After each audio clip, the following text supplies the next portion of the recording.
Pourquoi attendre que le monde change si tu peux être le changement? N'est-il pas plus sage de cultiver ton propre jardin intérieur avant d'essayer de réparer le paysage extérieur? Dans le voyage de notre existence, l'auto-enfoc est crucial pour attirer dans ta vie l'inimaginable. C'est pourquoi dans cette vidéo, nous avons rassemblé une série de leçons et de citations conscientes qui résonneront en toi pour rendre possible ce que tu crois vraiment impossible. Si c'est ta première visite sur ma chaîne, je te demande de me soutenir en t'abonnant et en aimant la vidéo afin que je puisse continuer à créer davantage de contenu comme celui-ci à l'avenir. Ces mots sont destinés à être un baume pour l'âme, un rappel que l'adversité est éphémère et que la force réside en toi, attendant d'être éveillée. Nous t'encourageons à ouvrir ton cœur et ton esprit à ces paroles puissantes, leur permettant de pénétrer ton être, de nourrir ton esprit et d'élever ton moral. Ensemble, nous pouvons transformer l'obscurité en lumière et trouver la force d'avancer. Mais avant de commencer, comme d'habitude, j'ai un défi pour toi. Regarde jusqu'à la fin et ne manque aucun principe important, car l'un d'eux pourrait être la clé pour changer ta vie à jamais. 1. L'art de l'ataraxie. Plongeons dans le fascinant monde de l'ataraxie, cet état de sérénité imperturbable face aux vicissitudes de la vie. Imagine un instant que tu navigues sur des eaux tumultueuses, les vagues frappent avec fureur, le vent rugit, et le ciel devient une amalgamation de gris menaçants. Pourtant, tu restes impassible, ton regard fixé sur l'horizon, avec un calme qui semble défier la tempête elle-même. Cette image est l'épitomée de ce que signifie vivre en ataraxie, un concept profondément enraciné dans la philosophie stoïcienne que je t'invite à explorer et adopter dans ta vie quotidienne. D'abord, considérons l'importance de maintenir la sérénité en tout temps. Dans la vie, tout comme en mer, nous faisons face à des tempêtes inattendues, problèmes au travail, conflits personnels, maladies. Ce sont les vagues qui tentent de nous déstabiliser. Maintenir la sérénité ne signifie pas ignorer ces problèmes, mais les affronter avec un cœur tranquille et un esprit clair. Rappelle-toi, comme l'a dit Marc Aurèle, la tranquillité parfaite consiste dans le bon ordre de l'esprit dans ton propre royaume. Chaque défi est une opportunité pour renforcer notre capacité à rester centré et serein. Comment alors faire face aux défis avec calme et clarté mentale? La clé réside dans la préparation et la perspective. Personnellement, j'adopte un rituel matinal de méditation et de réflexion. Je prends un moment pour visualiser comment je vais affronter les défis de la journée avec calme. Cette pratique m'équipe d'une armure mentale qui me protège des réactions impulsives et m'aide à maintenir la clarté dans des situations de haute pression. Parlons des stratégies pour cultiver la tranquillité intérieure. Une technique que je trouve particulièrement utile est la pratique de la pleine conscience. En te concentrant sur le moment présent, tu diminues le bruit des préoccupations futures ou des regrets passés. Une autre stratégie est le dialogue interne positif. Lorsque je fais face à un problème, je me rappelle à moi-même « cela aussi passera » et « je peux gérer ». Transformer le dialogue interne est essentiel pour cultiver un état de tranquillité durable. Considérons également la relation entre l'ataraxie et la prise de décision efficace. Un état de tranquillité permet à l'esprit de fonctionner à sa capacité maximale, sans être troublé par des émotions débordantes. Depuis cette perspective de calme, les décisions que tu prends ne sont pas seulement plus réfléchies, mais aussi plus alignées avec tes valeurs et objectifs à long terme. As-tu remarqué comment, sous le stress, nos décisions tendent à être réactives plutôt que proactives? L'ataraxie est l'antidote. Enfin, permets-moi de suggérer quelques exercices pratiques pour développer l'ataraxie dans la vie quotidienne. Un de mes favoris est l'exercice de la visualisation négative, une pratique stoïcienne. Régulièrement, je prends le temps de visualiser les pires scénarios possibles et comment je pourrais les affronter. Cela ne me prépare pas seulement à l'inattendu, mais me fait aussi apprécier davantage ma situation actuelle. De plus, je recommande de tenir un journal de gratitude. Chaque nuit, je réfléchis à 3 choses pour lesquelles je suis reconnaissant ce jour-là. Cet acte simple renforce une attitude positive et une tranquillité profonde.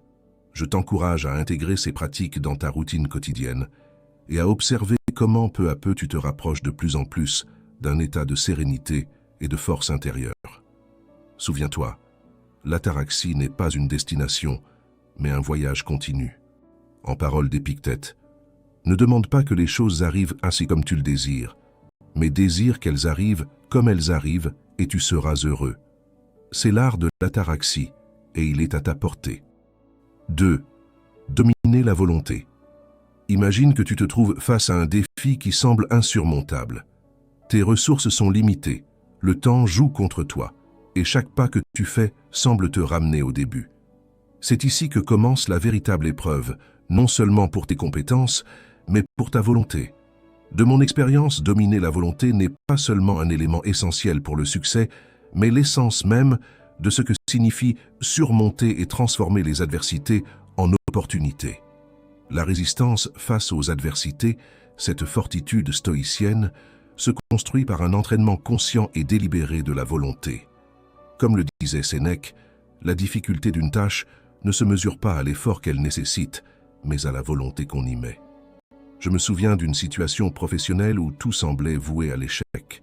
Mon projet n'avançait pas et la tentation d'abandonner était forte. Cependant, c'est à ce moment-là que j'ai décidé d'entraîner ma volonté, de voir chaque obstacle comme une opportunité de renforcer mon caractère et de persévérer. L'entraînement de la volonté est similaire à celui d'un muscle. Il nécessite constance, effort et surtout des méthodes efficaces. Une de ces méthodes que j'ai personnellement mise en œuvre est la technique de diviser de grandes tâches en parties plus petites et gérables. Cela non seulement allège la charge mentale, mais fournit de petites victoires qui s'ajoutent à la motivation générale. En affrontant un grand rapport, par exemple, je commençais par structurer chaque section avant d'écrire. Chaque section complétée était un pas en avant vers l'objectif final. La procrastination est peut-être l'un des plus grands ennemis de la volonté. La surmonter demande plus que de bons souhaits, elle exige une autodiscipline de fer. Une stratégie que j'ai trouvée utile était de fixer un horaire strict et de m'y tenir, en permettant à chaque activité d'avoir un temps désigné et limité. Cela m'a appris à respecter mon propre temps et celui des autres, augmentant significativement ma productivité. Rappelons-nous des figures historiques comme Marc Aurèle, dont la dévotion au stoïcisme non seulement le soutenait durant ses campagnes militaires, mais l'aidait aussi à gouverner l'Empire romain. Son journal personnel, Pensée pour moi-même, offre un aperçu de comment la force de volonté s'entrelace avec la réflexion personnelle et la quête du bien suprême. Aurèle faisait face quotidiennement à des décisions qui n'affectaient pas seulement sa vie, mais celle de milliers de personnes, et il le faisait avec une volonté trempée par la philosophie stoïcienne. Je t'invite donc à considérer ces histoires et stratégies non pas comme des récits ou des conseils lointains, mais comme des outils personnels. Affronte tes propres luttes internes et externes avec une volonté renforcée, entraînée et prête pour toute adversité. Comme dans mon cas, tu découvriras que le véritable pouvoir réside dans la maîtrise de soi et dans la transformation de chaque obstacle en un tremplin vers le succès. 3. L'acceptation et la résilience. Imagine un instant que tu te trouves face à une tempête, non seulement littérale mais aussi métaphorique. Les nuages sombres s'accumulent et le vent commence à souffler avec force, menaçant de renverser tout ce que tu as construit. Dans des moments comme ceux-ci, il est crucial de se rappeler les paroles du philosophe stoïcien Épictète. La force ne réside pas dans la résistance au vent, mais dans la capacité à savoir où mettre les voiles. Comment pouvons-nous appliquer cette sagesse à notre vie quotidienne pour développer l'acceptation et la résilience? D'après ma propre expérience, j'ai appris qu'accepter ce qui ne peut être changé ne signifie pas se résigner, mais reconnaître que certains aspects de notre réalité sont hors de notre contrôle. Par exemple, il y a quelques années, j'ai perdu un emploi que j'aimais beaucoup en raison de restrictions budgétaires. Au début, le désespoir m'envahissait. Cependant, j'ai vite compris que je ne pouvais pas changer la situation économique de l'entreprise, mais je pouvais changer ma réaction face à cette adversité. Développer une mentalité résiliente face à l'adversité signifie précisément cela. Transformer la douleur en une opportunité de croissance. Toi aussi, tu peux le faire. Lorsque tu fais face à un défi, demande-toi « Qu'est-ce que je peux apprendre de cela ?» Au lieu de te concentrer sur le problème, dirige ton énergie à trouver des solutions ou des alternatives. S'adapter à des situations difficiles demande de la flexibilité et une ouverture d'esprit. Pour revenir à mon histoire, j'ai décidé d'utiliser mon temps libre pour améliorer mes compétences et me former dans des domaines qui m'intéressaient depuis longtemps, mais que je n'avais jamais eu le temps d'explorer. Cela a non seulement amélioré mon employabilité, mais m'a aussi donné un nouveau sens à ma vie. Trouver la force au milieu de l'incertitude est peut-être l'un des plus grands défis. Ici, les exercices de méditation et de réflexion peuvent être d'une grande aide. Chaque matin, je consacre quelques minutes à méditer en me concentrant sur ce pourquoi je suis reconnaissant et sur mes forces. Cette habitude m'a aidé à rester centré et optimiste, même lorsque l'avenir semble incertain. Pratiquer l'acceptation et la résilience n'est pas un processus que l'on maîtrise du jour au lendemain, mais un chemin continu d'apprentissage et d'adaptation. Un exercice qui m'a été particulièrement utile est d'écrire dans un journal chaque soir. J'y note les défis que j'ai affrontés pendant la journée et comment j'y ai répondu.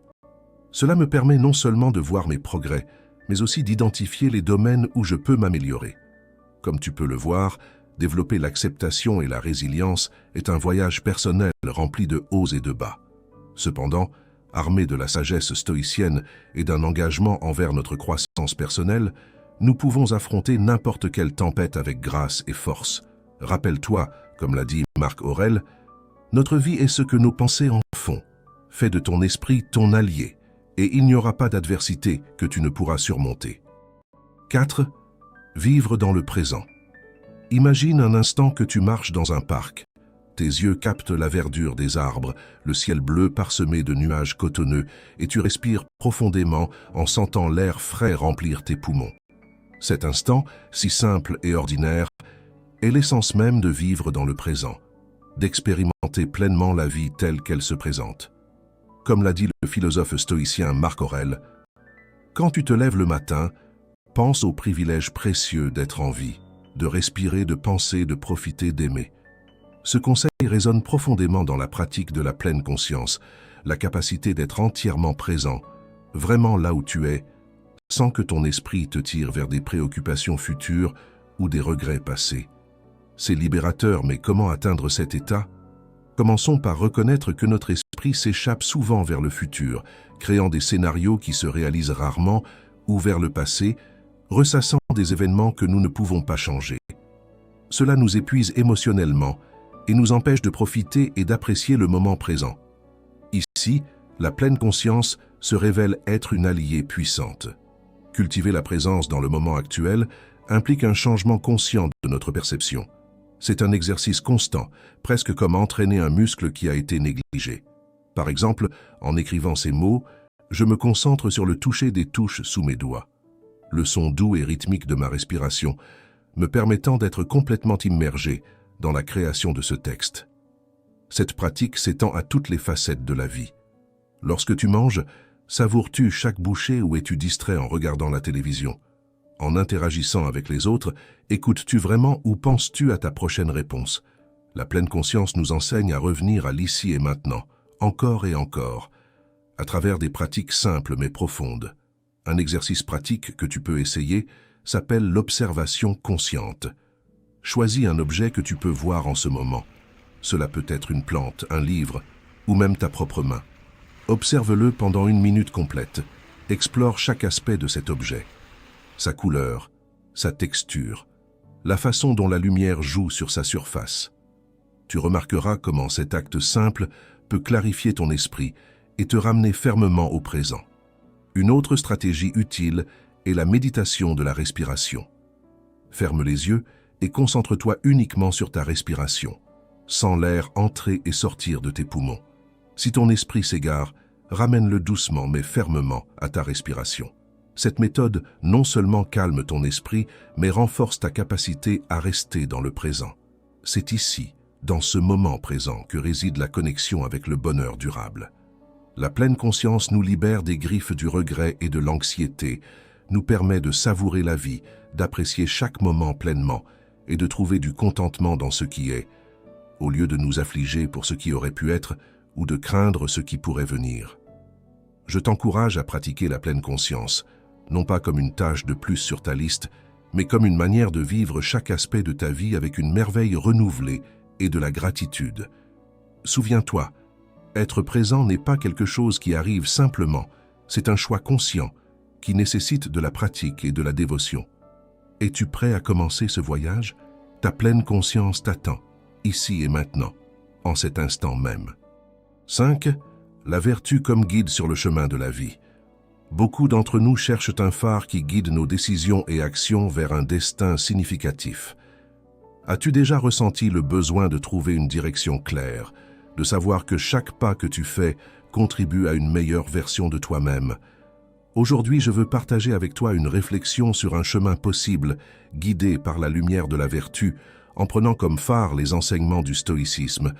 Imagine un instant que tu te trouves au milieu d'une forêt dense. L'incertitude quant à la direction à prendre peut être accablante. Ici, la vertu agit comme ta boussole interne, t'orientant non vers le chemin le plus facile, mais vers le plus juste.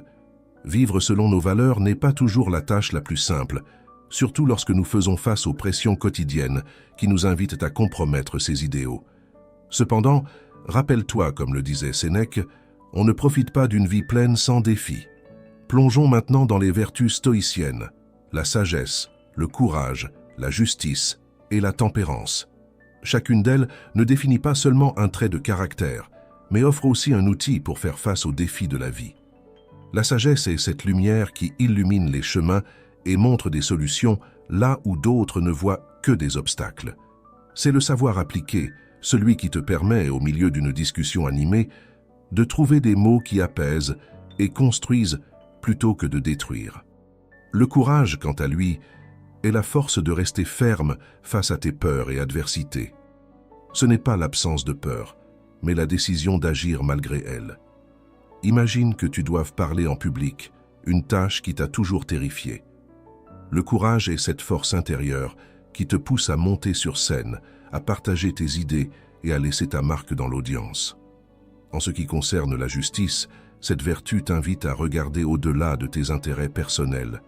Dans un monde qui récompense souvent l'égoïsme, agir avec justice, c'est choisir d'être équitable, considérer le bien-être des autres aussi important que le tien. Pense aux fois où tu as aidé un collègue de travail sans rien attendre en retour, simplement parce que c'était la bonne chose à faire. La tempérance, cette capacité à modérer nos désirs et passions, est peut-être l'une des vertus les plus difficiles à cultiver dans un monde de gratification instantanée.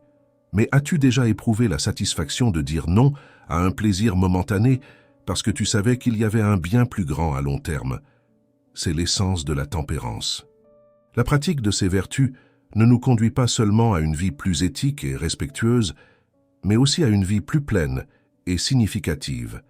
Chaque décision prise depuis la vertu renforce notre caractère et approfondit notre satisfaction personnelle.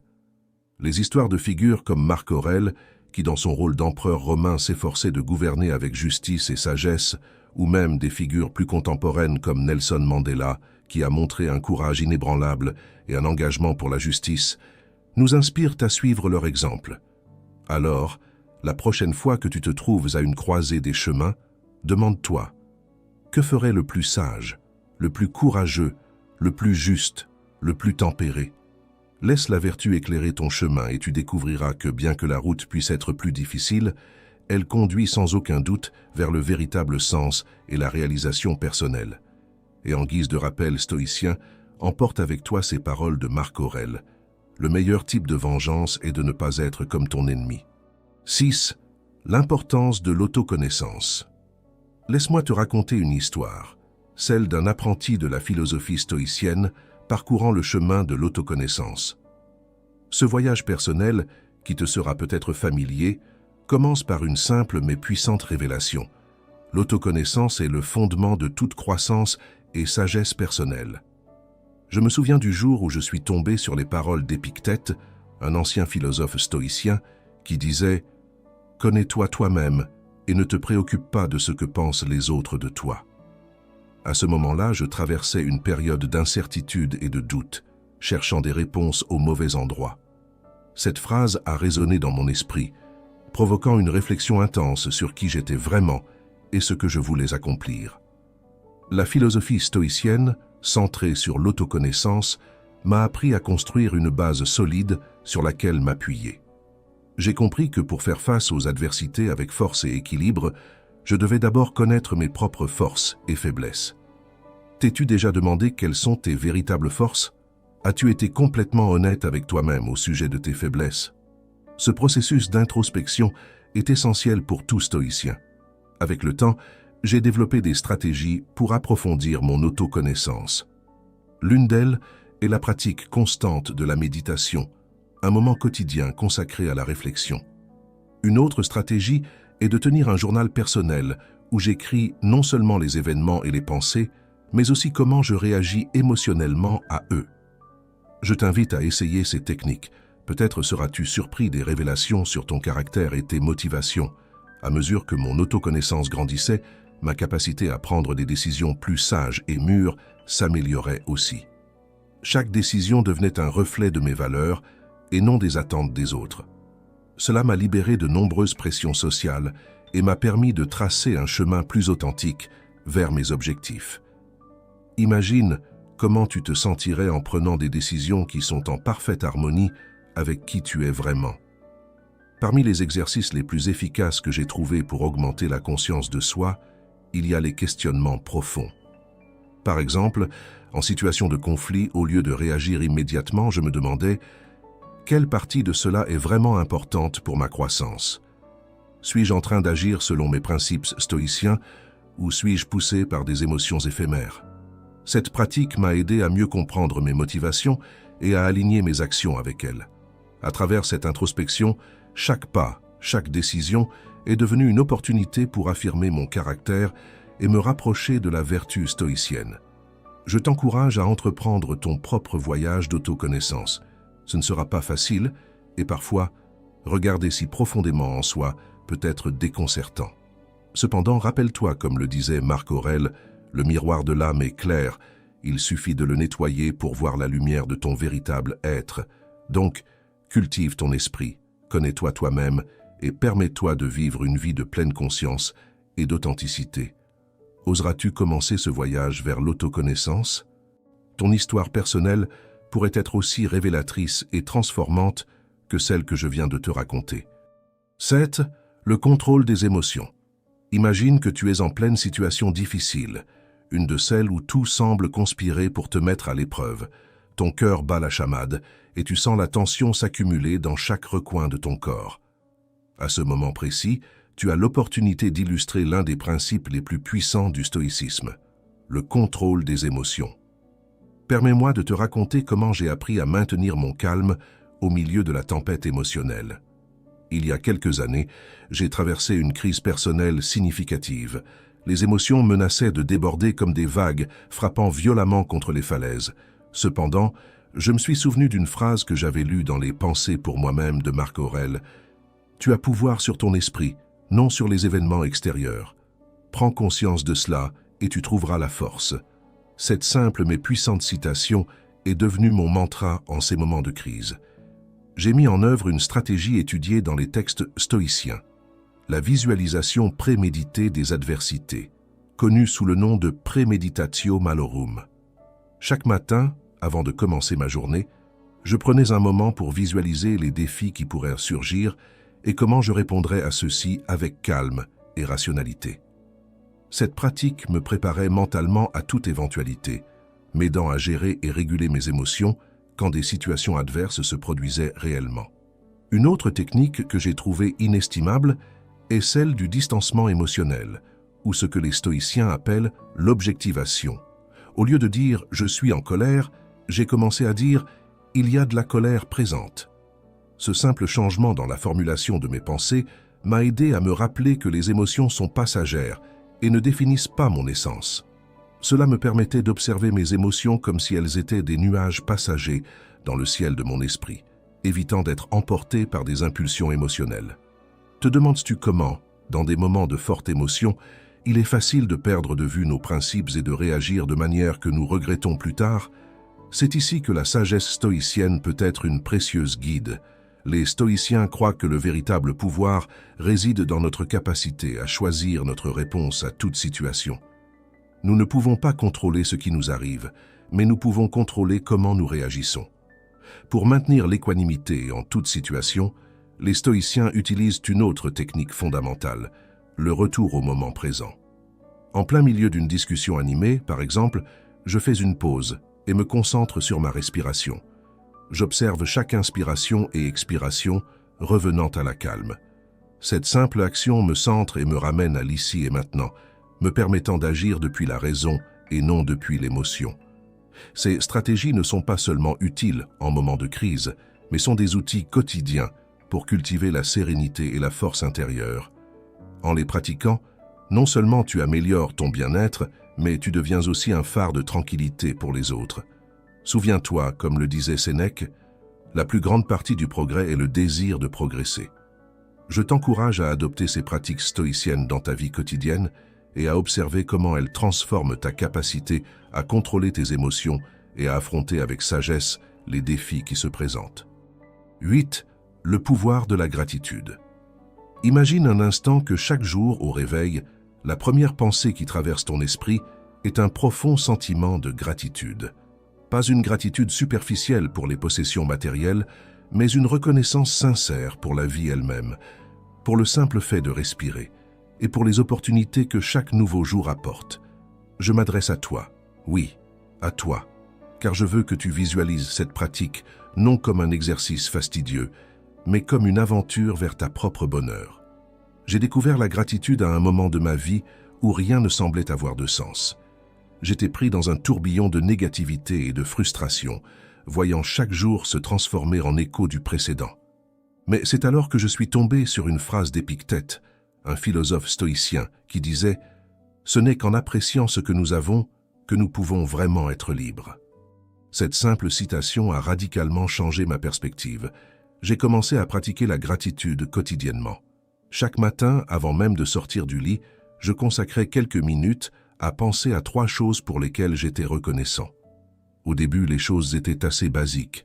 J'étais reconnaissant pour ma santé, pour avoir un toit sur ma tête et pour la nourriture sur ma table.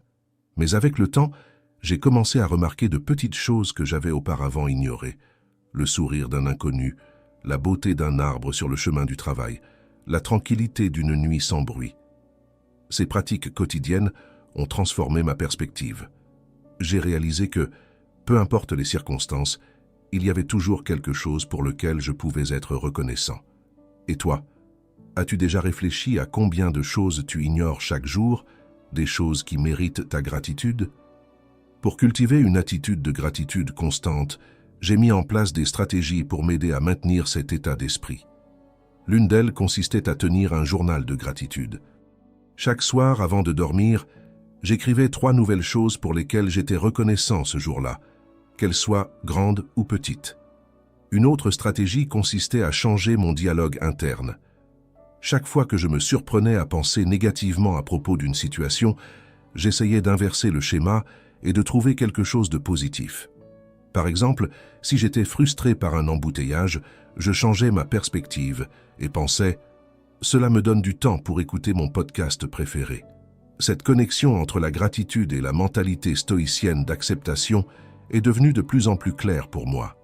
Accepter ne signifie pas se résigner, mais reconnaître et apprécier ce qui est, sans désirer que ce soit différent. Et dans cette acceptation, il y a une profonde paix qui découle de la connaissance que bien que nous ne puissions pas tout contrôler ce qui nous arrive, nous pouvons contrôler notre réponse.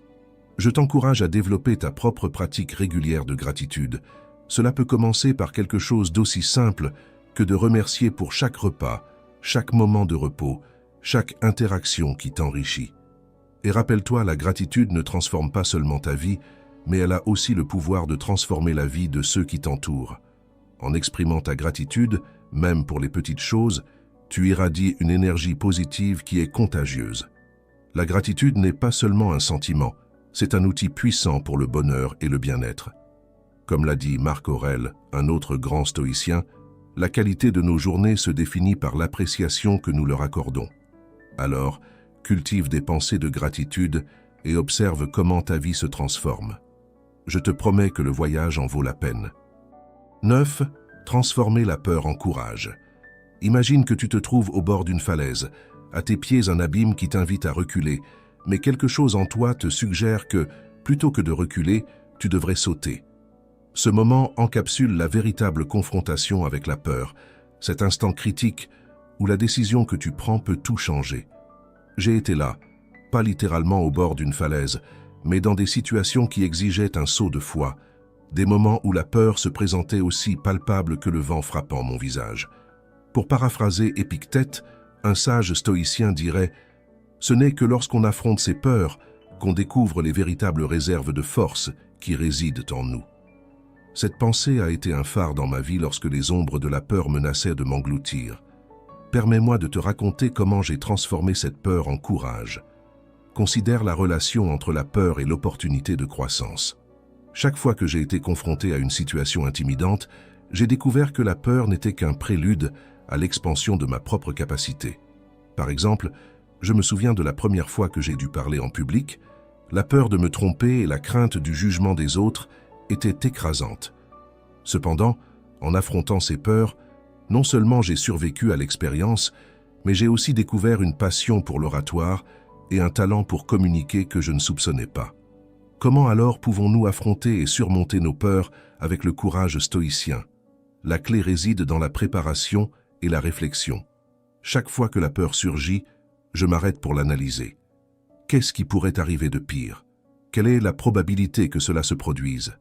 Plus souvent que tu ne l'imagines, tu réaliseras que les conséquences redoutées sont moins probables ou catastrophiques que la peur ne te le fait croire. Se préparer pour les scénarios, même les plus redoutés, m'a donné le courage d'agir malgré la peur. Transformer la peur en une force motrice vers l'action est un autre aspect transformateur. Au lieu de permettre à la peur de me paralyser, je l'utilise comme un catalyseur pour avancer. Cette transformation n'est ni simple ni immédiate, mais elle est incroyablement gratifiante. Imagine que la peur est comme l'énergie accumulée dans un ressort comprimé. En le libérant, cette énergie te propulse en avant, avec une force renouvelée. L'importance de confronter nos peurs pour atteindre notre potentiel ne peut être sous-estimée. Si je n'avais jamais affronté la peur de l'échec, je n'aurais jamais découvert de nouvelles compétences et forces. Chaque peur surmontée est une barrière de moins entre toi et tes rêves les plus audacieux. Toi, en ce moment précis, pourrais être à un seul acte de courage d'une vie complètement nouvelle. Enfin, permets-moi de te proposer des exemples inspirants de personnes qui ont transformé la peur en courage. Pense à Anna Torres, une jeune femme qui, malgré sa peur de l'obscurité et des espaces clos, a rejoint une équipe de secours en grotte. Sa détermination à surmonter sa phobie n'a pas seulement sauvé des vies lors d'une mission critique, mais a aussi transformé sa propre peur en un témoignage de bravoure. Je t'invite à réfléchir à tes propres peurs. Pense à comment chacune d'elles représente une opportunité déguisée pour ta croissance personnelle et professionnelle. Et rappelle-toi, dans tes moments de doute et de peur, que le courage n'est pas l'absence de peur, mais la conquête de celle-ci. Es-tu prêt à faire ce saut vers la transformation personnelle? 10. L'art du détachement. Dans ma quête d'une plus grande sérénité et liberté émotionnelle, j'ai découvert un outil puissant, l'art du détachement. Imagine un instant que tu es au milieu d'une forêt, les arbres se balancent doucement avec le vent, et tu observes simplement sans essayer de contrôler la direction du vent, ni le murmure des feuilles. Cet état d'observation simple, sans essayer de s'attacher ou de changer ce qui est, encapsule l'essence du détachement. Le détachement est souvent mal compris comme une forme d'indifférence ou de désintérêt, mais il s'agit en réalité d'une invitation à nous libérer de la tyrannie de nos propres attentes et résultats prédéterminés. Réfléchis à combien de fois tu as ressenti de l'anxiété ou de la déception, parce que les choses ne se sont pas déroulées comme tu l'espérais. Je l'ai moi-même expérimenté d'innombrables fois. Le détachement nous offre une alternative. Vivre avec la conviction que, bien que nous puissions faire de notre mieux, le résultat final n'est pas toujours entre nos mains. Dans la pratique quotidienne, le détachement devient un exercice d'acceptation. Par exemple, en essayant d'améliorer une relation importante, mon esprit se préoccupait souvent excessivement de la manière dont mes actions ou paroles seraient reçues. J'ai appris que je devais me concentrer sur l'authenticité et la sincérité de mes interactions, en laissant de côté l'inquiétude de savoir comment cela serait perçu ou si cela atteindrait le résultat souhaité. Ce changement de perspective m'a non seulement libéré de beaucoup d'anxiété, mais a également approfondi mes relations de manière plus authentique et moins forcée. Le détachement est également un concept central dans la philosophie stoïcienne. Les stoïciens croient que la paix vient de l'acceptation de ce que nous ne pouvons pas changer et de nous concentrer sur notre propre conduite et attitude face aux circonstances. Comme le disait Épictète, ce n'est que lorsque nous acceptons l'inutilité de nous accrocher à ce qui est incontrôlable que nous commençons à trouver la paix. Cette approche m'a aidé à affronter des défis personnels et professionnels avec un esprit plus clair et un cœur plus calme. Maintenant, parlons directement de toi. Imagine que tu fais face à une situation difficile, peut-être un conflit au travail ou un objectif personnel qui semble hors de portée. Je t'invite à pratiquer le détachement. Demande-toi, qu'est-ce que je peux contrôler ici? Concentre ton énergie là-dessus et laisse le reste. Ce n'est pas facile, je le sais, mais avec de la pratique, cette approche peut te libérer de beaucoup d'anxiété inutile. Pour incorporer le détachement dans ta vie quotidienne, commence par de petits pas. Une technique qui m'a été utile est la méditation de l'acceptation. Chaque matin, je consacre quelques minutes à fermer les yeux et à respirer profondément, en acceptant chaque pensée et sensation sans jugement. Cela renforce ma capacité à appliquer le détachement tout au long de la journée. Le détachement n'est pas du désintérêt ni un manque de passion, c'est la sagesse de ne pas se laisser emporter par ce qui est au-delà de notre contrôle. À la fin, le détachement nous libère pour vivre pleinement, en acceptant le flux naturel de la vie avec grâce et force. Et rappelle-toi, comme le disait Marc Aurèle, maîtrise tes réactions et tu auras conquis ta paix. Alors, cultive des pensées qui te permettent d'être libre et en paix, peu importe ce que la vie te réserve. 11. L'équilibre entre le désir et la modération. Dans le parcours sinueux de la vie, je me suis souvent trouvé à la croisée des chemins entre le désir et la modération. En tant que narrateur de ma propre histoire, je t'invite à explorer comment l'équilibre entre ces deux éléments peut transformer notre existence vers une plénitude réelle et durable. Imagine un instant que tu te trouves devant un banquet de possibilités infinies, chaque plat représentant un désir, une ambition, un rêve. Au début, tu te sens tenté de tout prendre, de remplir ton assiette jusqu'au bord. Cependant, j'ai appris que la clé ne réside pas dans la quantité que nous accumulons, mais dans la manière dont nous gérons ce que nous choisissons. Ici entre en jeu l'importance de trouver un équilibre sain dans nos aspirations. Il ne s'agit pas de réprimer ou d'éliminer les désirs, mais de les canaliser de manière à enrichir notre vie sans la submerger. Je me souviens d'un après-midi où, en marchant dans la ville, les vitrines pleines de technologies de pointe attiraient mon regard. Mon désir initial était d'acheter le gadget le plus récent, poussé par cette soif de nouveauté. Cependant, je me suis arrêté un moment pour réfléchir. En ai-je vraiment besoin? Cela ajoutera-t-il de la valeur à ma vie? Ou est-ce simplement un plaisir momentané? Cette pause m'a permis d'appliquer une stratégie efficace pour gérer mes désirs et éviter la surconsommation. J'ai décidé de m'éloigner et, à chaque pas, j'ai ressenti comment la modération me libérait des chaînes invisibles de besoins créés et non réels. La modération, cette vertu si prisée dans la philosophie stoïcienne, ne permet pas seulement d'éviter l'excès, mais aussi de renforcer le caractère. Comme le disait Sénèque, ce n'est pas l'homme qui a peu, mais celui qui désire plus, qui est pauvre. En adoptant la tempérance, non seulement nous gérons mieux nos ressources, mais nous gagnons aussi en tranquillité et satisfaction personnelle. La modération nous enseigne à apprécier chaque moment et à valoriser ce que nous avons plutôt que de nous lamenter sur ce qui nous manque. Dans mon expérience, la connexion entre la modération et la tempérance stoïcienne devient plus claire dans les moments d'épreuve. Lorsque les défis se multiplient, la tempérance me sert d'encre, me rappelant que je peux contrôler comment je réagis aux circonstances, même si je ne peux pas toujours contrôler les circonstances elles-mêmes. Cette résilience essentielle est ce qui nous permet d'avancer avec fermeté et grâce, même dans les tempêtes les plus violentes. Je t'invite à considérer comment la modération peut améliorer notre qualité de vie.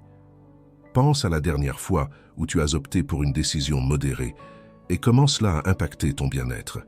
Peut-être as-tu refusé une offre d'emploi promettant plus d'argent, mais moins de temps avec tes proches. Une telle décision, bien que difficile, a probablement apporté une plus grande paix et un équilibre à ta vie.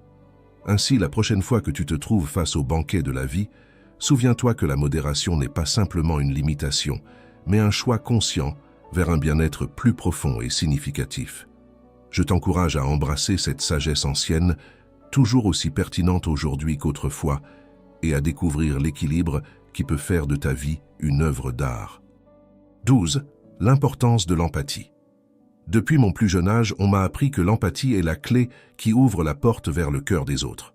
Aujourd'hui, je souhaite partager avec toi comment cette qualité profondément stoïcienne a façonné ma vie et comment elle peut aussi transformer la tienne. L'empathie, cette capacité à se mettre à la place de l'autre, ne nous connecte pas seulement aux autres, mais nous élève aussi à un niveau d'existence plus harmonieux et juste. Marc Aurèle, empereur romain et philosophe stoïcien, disait « Ce qui n'est pas bon pour la ruche n'est pas bon pour l'abeille ». Cette phrase résonne dans chaque acte d'empathie, car en comprenant et partageant les sentiments de l'autre, nous réalisons que le bien-être individuel est inextricablement lié au bien-être collectif. Je me souviens d'un moment particulièrement éclairant de ma vie lorsque j'ai rencontré une vieille amie traversant une crise personnelle. Au lieu d'offrir des conseils non sollicités ou de banaliser sa douleur, j'ai choisi de simplement l'écouter. Dans cet espace sûr, elle a partagé ses peurs et ses espoirs, et moi, en pratiquant l'empathie, j'ai pu réellement comprendre la profondeur de sa souffrance. Cela a renforcé notre amitié et m'a enseigné une leçon précieuse sur l'importance d'être présent. Cultiver l'empathie dans nos interactions peut sembler une tâche monumentale, mais en réalité, cela se réduit à des pratiques simples et conscientes. Par exemple, lorsque tu dialogues avec quelqu'un, essaie d'écouter plus que tu ne parles. Observe non seulement les mots, mais aussi le langage corporel et les émotions qui les accompagnent. Cela te permettra non seulement de mieux comprendre l'autre personne, mais enrichira aussi la qualité de tes relations. La connexion entre l'empathie et la justice stoïcienne devient évidente dans la manière dont nous traitons les autres. Si nous agissons avec empathie, nous sommes plus enclins à être justes, car nous reconnaissons que chaque personne mérite considération et respect. Dans ma propre expérience, j'ai constaté comment de petits gestes empathiques peuvent résoudre des conflits et bâtir des ponts là où auparavant il y avait des murs. Enfin, je te propose un exercice pratique que j'ai trouvé particulièrement transformateur. Chaque jour, essaie de réaliser un acte d'empathie conscient. Cela peut être aussi simple que de demander à un collègue de travail comment il se sent vraiment, ou d'offrir ton siège dans les transports en commun. Tu seras surpris de voir comment ces actes apparemment mineurs peuvent changer non seulement ta journée, mais aussi celle des autres. L'empathie est bien plus qu'une simple émotion passagère. C'est une pratique stoïcienne qui peut renforcer nos relations et nos communautés. En l'intégrant dans notre vie quotidienne, nous n'améliorons pas seulement le monde qui nous entoure, mais nous nous enrichissons aussi intérieurement. Je t'invite à l'expérimenter par toi-même et à découvrir le pouvoir transformateur de comprendre et de partager les sentiments des autres. Souviens-toi, à chaque acte d'empathie, tu te rapproches un peu plus de la vie à laquelle tu aspires. 13. La beauté de la simplicité. Imagine un instant que tu es debout devant un vaste océan. Les vagues bougent avec un calme rythmique et l'air frais caresse ton visage. En cet instant, il n'y a ni courriel auquel répondre, ni notification qui te sollicite, juste toi et l'immensité. Une scène qui t'invite à réfléchir sur la beauté de la simplicité. Ce principe, que nous oublions souvent dans notre vie quotidienne remplie de complications et de stress, mérite toute notre attention. As-tu déjà considéré la paix que tu pourrais trouver en simplifiant ton existence? Comme l'a dit Épictète, c'est la perception de ce dont tu as besoin et non de ce que tu désires qui te libère. Imagine que, dans ma propre quête, j'ai décidé d'appliquer cette sagesse et de m'efforcer de simplifier ma vie. Commençons par l'espace physique. Un jour, j'ai décidé de nettoyer mon bureau. En triant chaque objet, je me suis demandé « Cet objet m'apporte-t-il vraiment de la valeur ?» Bientôt, une pièce encombrée s'est transformée en un espace de clarté et de but. Non seulement elle était plus agréable à voir, mais chaque fois que j'y entrais, mon esprit se sentait plus léger, plus prêt à se concentrer sur ce qui comptait vraiment. Cette clarté s'est ensuite étendue au domaine numérique. J'ai décidé de désinstaller les applications que je n'utilisais pas et de limiter les notifications qui interrompaient constamment ma journée. Au début, le silence de mon téléphone était troublant, mais avec le temps, j'ai réalisé que j'avais récupéré des heures de ma journée. Des heures que je pouvais désormais consacrer à lire, à écrire ou simplement à profiter d'un moment de tranquillité. Ce processus n'a pas été facile et c'est là que la philosophie stoïcienne m'a soutenu. Le détachement ne consiste pas à renoncer aux choses pour le plaisir de renoncer, mais à comprendre ce qui est essentiel et à se libérer de ce qui ne l'est pas. En libérant de l'espace dans ma vie, non seulement j'ai trouvé la tranquillité, mais j'ai également découvert une plus grande capacité à apprécier les petits détails et les moments que j'avais auparavant négligés. Et toi, es-tu prêt à entreprendre cette quête de simplicité? Pense à cet objet que tu n'as pas utilisé depuis des mois, ou à ces applications que tu ouvres et fermes sans but. Imagine le soulagement de te débarrasser de ce poids inutile et le focus que tu pourrais gagner. La simplicité va au-delà de se débarrasser des choses matérielles. Elle concerne également la simplification de nos interactions, de nos objectifs et même de nos pensées. En pratique, cela pourrait signifier choisir des projets qui résonnent vraiment avec tes valeurs ou décider de passer plus de temps avec ceux qui t'apportent de l'énergie et moins avec ceux qui te la drainent. Je t'invite donc à considérer comment tu peux appliquer la simplicité dans ta vie. Cela ne doit pas être un changement monumental du jour au lendemain. Commence par de petits pas, des décisions conscientes qui te rapprochent d'une vie moins compliquée et plus en harmonie avec tes véritables désirs et besoins. La simplicité n'est pas seulement un style de vie, c'est un chemin vers la liberté. 14. Le pouvoir de la persistance. Sur le chemin de la réalisation de nos rêves, nous découvrons que ce n'est ni le talent ni l'opportunité qui déterminent notre succès final, mais plutôt quelque chose de plus profond et constant, la persistance. Tu n'as pas besoin de t'inquiéter de vaincre ceux qui se dressent sur ton chemin si tu restes ferme dans ton but, disait Sénèque. Cette phrase reflète la vertu stoïcienne du courage et nous rappelle que le chemin vers le succès est pavé de la ténacité de notre caractère et non de nos actions sporadiques. Permets-moi de te raconter une histoire qui illustre la puissance de la persistance dans ma propre vie. Il y a quelques années, je me suis proposé d'écrire un livre sur la résilience humaine, un projet qui s'est révélé dès le début très difficile. Au cours de ce processus, j'ai rencontré d'innombrables obstacles, des critiques sévères, des refus d'éditeurs et, le plus douloureux, des doutes internes sur mes capacités. Cependant, chaque jour, je m'accrochais à mon but avec un enthousiasme presque stoïcien. Chaque matin, face à la page blanche, je me souvenais des paroles de Sénèque.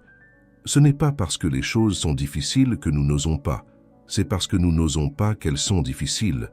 Cette citation me poussait à continuer, à surmonter chaque critique et chaque refus avec la certitude que chaque petit pas en avant était une victoire sur le découragement. Et tu sais quoi?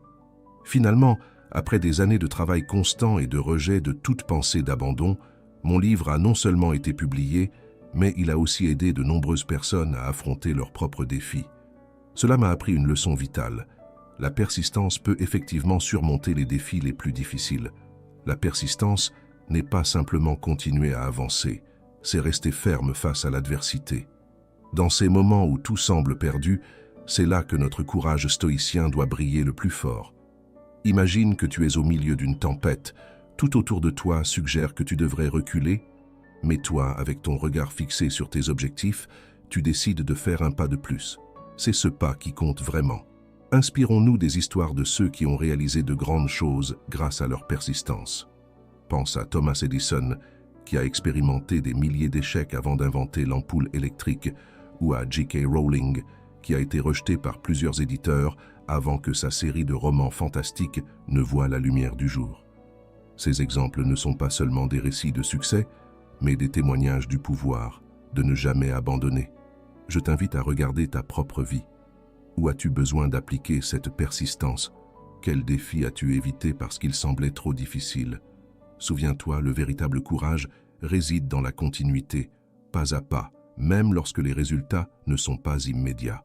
Avec chaque défi que nous affrontons, nous avons deux options: reculer ou avancer avec une détermination renouvelée. Choisis cette dernière. Intégrer la persistance dans chaque aspect de nos vies nous rapproche un peu plus de l'excellence, non parce que c'est facile, mais parce que c'est possible. Et dans cette possibilité réside l'essence même du courage stoïcien. 15. La gratification de l'autosuffisance. Si tu t'es déjà retrouvé à contempler l'immensité de l'océan et à ressentir une paix indescriptible, tu as probablement touché, ne serait-ce qu'un instant, l'essence de l'autosuffisance.